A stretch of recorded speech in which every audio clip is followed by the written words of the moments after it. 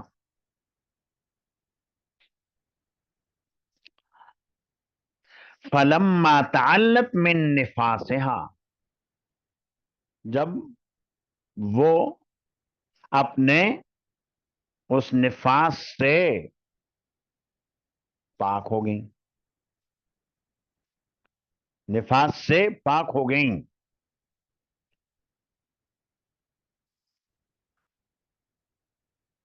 تجملت للخطاب، انہوں نے یعنی سبیہ نے زیب و زینت اختیار کیا خطاب کے لیے. خطاب خاطب کی جمع ہے، پیغام نکاح دینے والوں کے لیے. 20-25 دن میں حمل وضع ہو گیا تو اب خطاب کے لیے زیب و زینت اختیار کیا. تو یہ مسئلہ پوچھنے کی نوبت اس لیے آئی کہ دور صحابہ میں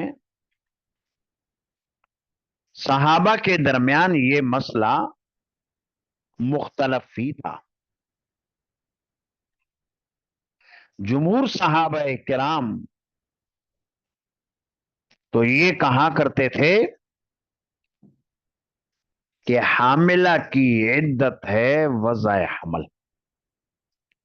سورہ طلاق میں ہے وَأُولَاتُ الْأَحْمَالِ أَجَلُهُنَّ أَن يَضَعْنَ حَمْلَهُنَّ، جو عورت حاملہ ہے اس کی عدت وضع حمل ہے، لہذا سبیع اسلمیہ کا وضع حمل ہو گیا 20 دن میں یا 25 دن میں، لہذا عدت ختم ہو گئی.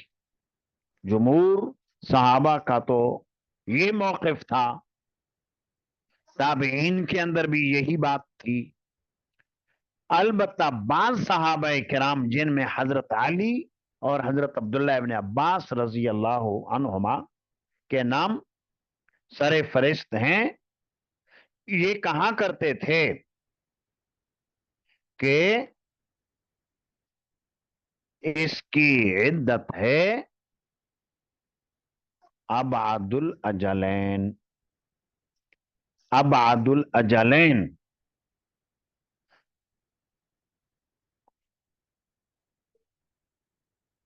اور یہ ہدایہ کے اندر شاید آپ نے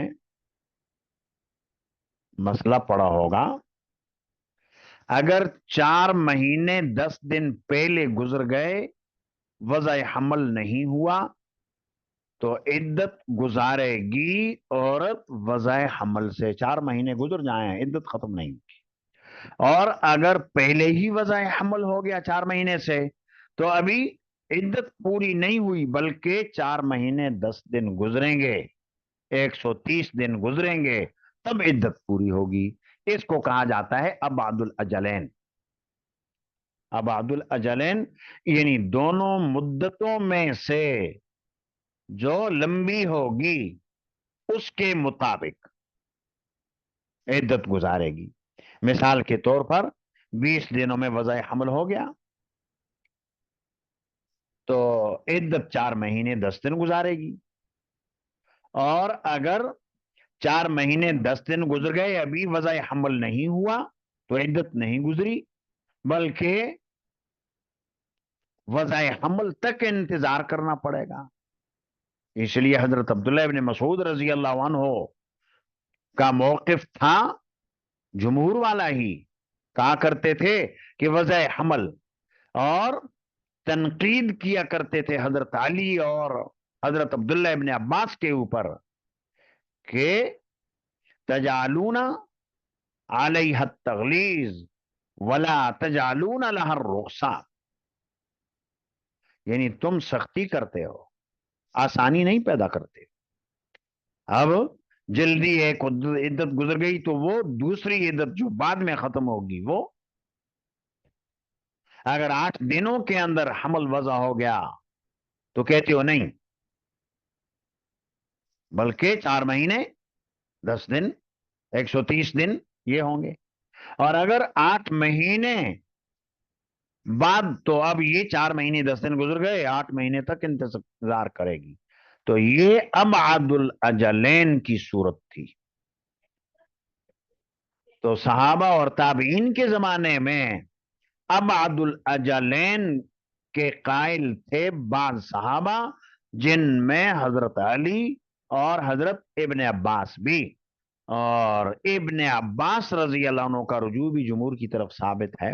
بہرحال یہ اختلاف تھا۔ تو سبیعہ اسلمیہ سے یہ مسئلہ پوچھو جا کر کہ ان کے شوہر کا جب انتقال ہوا اور 1 ماہ کے اندر اندر وضع حمل ہو گیا، سبیعہ نے آپ علیہ الصلوۃ والسلام سے جا کر مسئلہ دریافت کیا تھا عدت کا، حضور نے کیا جواب دیا تھا؟ تو نبی کریم صلی اللہ علیہ وسلم نے جو جواب دیا اس سے یہ معلوم ہو رہا ہے کہ سبیعہ کو جیسے ہی وضع حمل ہوا عدت وفات ختم ہو گئی۔ جیسے جمہور کا موقف تھا وہ بات سبیعہ اسلمیہ نے بتائی۔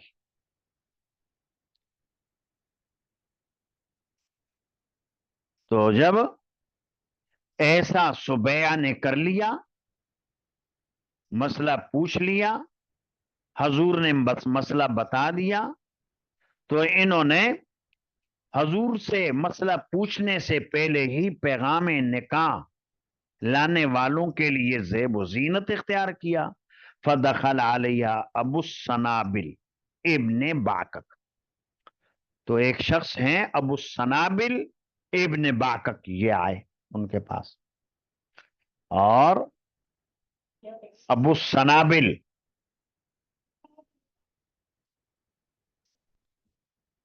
انہوں نے آ کر سبیعہ کے اوپر اعتراض کیا کہ یہ تم بن سنور کر بیٹھتی ہو لوگوں کے لیے، تمہارے لیے یہ تو جائز نہیں ہے۔ 4 مہینے 10 دن گزرے ہیں، لہذا تمہارا یہ کہنا صحیح نہیں کہ عدت گزر گئی۔ تو اب اس اعتراض کی وجہ سے حضور کے پاس گئی تھی یہ۔ فدخل علیہ ابو السنابل ابن باکک رجل من بنی عبد الدار، یہ قبیلہ بنو عبد الدار کے ایک شخص تھے۔ فقال لها ما لی اراکی تجملت للخطاب، تجملتی للخطاب، کیا بات ہے میں دیکھ رہا ہوں تجھے کہ تم زیب و زینت اختیار کر رہی ہو پیغام نکاح والوں کے لیے۔ ترجین النکاح، رجا یرجی،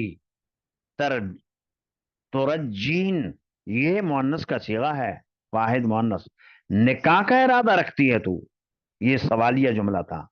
وَإِنَّكَ وَاللَّهِ مَا أَنْتَ بِنَاكِحٍ، اور اللہ کی قسم تو نکاح نہیں کر سکتی، حَتَّى تَمُرَّ عَلَيْكَ 4 أشهر و10، یہاں تک کہ گزر جائیں 4 مہینے 10 دن۔ قالت سبیعۃ، سبیعہ بولی، فلما قال لی ذالک، جب انہوں نے مجھے یہ کہا، یعنی میرے اوپر یہ اعتراض کیا، جمعت علی ثیابی حین امسیت، میں نے اپنے اوپر کپڑوں کو جمع کیا جب ہوئی شام، شام کا وقت ہوا تو میں نے کپڑوں کو جمع کیا۔ مطلب یہ ہے کہ شام کا وقت ایسا وقت ہے کہ لوگوں کی، مردوں کی آمد و رفت راستوں میں کم، ایسے وقت کا انتخاب کیا۔ اور دوسرا یہ کہ گھر کے اندر خواتین ہوتی ہیں تو عام طور پر جو پردے کے کپڑے، بڑی چادر یا برقع وہ تو نہیں ہوتی ہے، تو اس لیے میں نے کپڑے جمع کیے، یعنی مراد اس سے وہی پردے والے کپڑے۔ حین امسیت، جب شام ہوئی، وَأَتَيْتُ رسول اللہ صلی اللہ علیہ وسلم، اور میں حضور کی خدمت میں حاضر ہوئی، فَسَأَلْتُ عَنْ ذَلِكَ، تو میں نے آپ سے پوچھا یہ مسئلہ، فَأَفْتَانِي، آپ نے مجھے فتویٰ دیا، آپ نے مجھے مسئلہ بتایا، بِأَنِّي قَدْ حَلَلْتُ، کہ میں ہو گئی حلال، حین وضعت حملی، جب میں نے اپنا حمل وضع کیا، وَأَمَرَنِي بِالنِّكَاحِ إِن بَدَأَ لِي، اور حضور نے مجھے حکم دیا نکاح کرنے کا اگر میرے لیے یہ بات مناسب ہو، یعنی میں چاہوں تو میں نکاح کر سکتی۔ تو خیر یہ صحابی ہیں.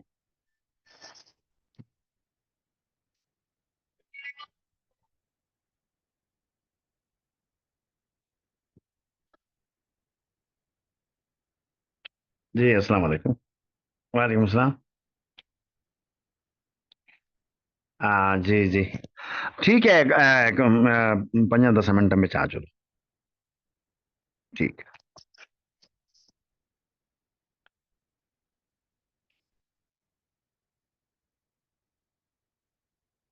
تو قرآن کریم کی دو آیتیں، ایک والذین یتوفون منکم ویذرون ازواجا یتربصن بانفسہن اربعۃ اشہر وعشرہ. اس کا تقاضا تو یہ ہے کہ حاملہ کی عدت یہ جو ہے 4 مہینے 10 دن ہے. سورہ طلاق کی جو آیت ہے اس کا تقاضا یہ ہے وَأُولَاتُ الْأَحْمَالِ يَجْعَلُهُنَّ يَضَعْنَ حَمْلَهُنَّ. اس کا تقاضا تو یہ ہے کہ وضع حمل ہے. تو سبیعہ اسلمیہ نبی کریم صلی اللہ علیہ وسلم کی خدمت میں حاضر ہوئیں اور پردہ کے جو تقاضے پورے کرتے ہوئے اور شام کے وقت نکلی، اپنے اوپر کپڑا لیا. گھر سے عورت نکلتی ہے تو عام طور پر برقع اوڑھ کر، بڑی چادر لے کر.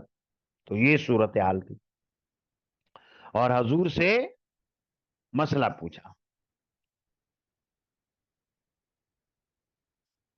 تو یہ بھی معلوم ہوا اگر کسی خاتون کے اوپر کوئی آدمی اعتراض کرے تو خاتون کسی عالم کے پاس مسئلہ پوچھنے جائے تو جانا اس کے لیے جائز ہے. ویسے تو شریعت نے عورت کے لیے باہر جانے کے لیے ساتھ کوئی محرم ہو، شوہر ہو، جب مدت سفر میں جائے تو اس وقت مدت سفر سے اگر کم سفر ہے، شرعی سفر نہیں ہے، تو ایسی صورت کے اندر عورت اکیلے بھی نکل سکتی ہے، جا سکتی ہے. اور حضور نے جب اجازت دے دی تو اجازت کے بعد اب 2 آدمیوں کا پیغام نکاح آ گیا. ایک تو یہی ابو السنابل تھے اور یہ ذرا ادھیڑ عمر کے آدمی تھے. ایک دوسرے آدمی تھے، نوجوان تھے، ابو البشر ابن حارث نام بتلایا ہے شارحین حدیث نے، مثلا حافظ ابن حجر رحمت اللہ علیہ نے. تو سبیعہ نے وہ جو نوجوان شخص تھے ابو البشر ابن حارث، ان کا انتخاب کر لیا. اور پھر آگے قصہ یہ بھی آیا کہ ان سے شادی ہو گئی پر نباہ نہ ہو سکا. کچھ عرصہ تو رہے ساتھ لیکن نباہ نہ ہو سکا. تو پھر علادگی ہو گئی. علادگی کے بعد دوبارہ ابو السنابل نے پیغام نکاح دیا اور سبیعہ نے اس وقت قبول کر لیا اور پھر ابو السنابل کے ساتھ شادی ہوئی اور بعد میں ابو السنابل سے ان کی اولاد بھی ہوئی. تو یہ قصہ تو معلوم ہوا کہ حاملہ عورتوں کی عدت وضع حمل ہے. جمہور یہی کہتے ہیں کہ حاملہ ہو، عدت طلاق ہو یا عدت وفات ہو، وضع حمل. تو یہ سبیعہ اسلمیہ کا یہ جو قصہ ہے، اس قصے سے یہ پتہ چلا. اور سعد ابن خولہ کا انتقال ہوا تو اس وقت یہ حاملہ تھیں اور وضع حمل ہوا 20-25 دنوں میں. اب اس کے بعد آگے امام بخاری نے ایک متابعت ذکر کی ہے، تابعہ اسبغ عن ابن وہب عن یونس وقال اللیث حدثنی یونس عن ابن شہاب. یہاں ابن وہب عن یونس، اور انہوں نے بھی آگے وقال اللیث یہ بات ذکر کی ہے۔ اس سے امام بخاری رحمت اللہ علیہ نے ایک تو سابقہ قصے ہی کی متابعت ذکر کی ہے، اور متابعت کا مقصد یہ ہوتا ہے کہ تقویت مل جاتی ہے، ایک تو یہ مقصد ہے اس کا۔ دوسرا اس کا مقصد اور بھی ہے، اس متابعت کے اندر ایک آگے آ رہے ہیں راوی، ان راوی کے جو والد ماجد تھے ایاس ابن بکیر تھے، اور ان کے والد ایاس ابن بکیر یہ بھی ان لوگوں میں سے تھے جو بدر کے اندر حاضر ہوئے تھے۔ تابعو اسبغ عن ابن وهب عن یونس وقال اللیث قال حدثني یونس عن ابن شهاب وسألناه فقال اخبرني محمد بن عبد الرحمن ابن صوبان مولا ابن عامر بن لوی ان محمد بن یاس بن بکیر وکان ابوہ شہد بدرن۔ تو یہ کہا کہ محمد ابن ایاس، ان کے والد ماجد ایاس ابن بکیر یہ بدری صحابی ہیں، اخبرہ یہ انہوں نے خبر دی۔ گویا امام بخاری نے یہاں اس متابعت کو ذکر کر کے ایک تیر سے دو شکار کیے۔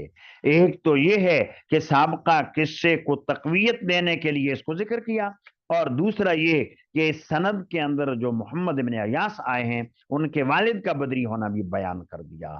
تو یہ دو مقصد تھے اس کے اندر، تو امام بخاری نے یہ قصہ پورا کر دیا۔ اب آگے قصہ ہے بدری جین، اور بدری جین کے ساتھ ساتھ کچھ فرشتے بھی تو حاضر ہوئے تھے بدر میں، ان کا تذکرہ آئے گا۔ تو یہیں تک ہی رہنے دیتے ہیں آج، اللہ نے توفیق دی تو اگلی نشست میں پڑھیں گے۔ آج ذرا کچھ تقاضا ہے، وہ تقاضا بھی اہم ہے، ذرا وہ پورا کرنا ہے۔ سبحانک لا علم لنا الا ما علمتنا انک انت العلیم الحکیم۔ السلام علیکم ورحمۃ اللہ وبرکاتہ۔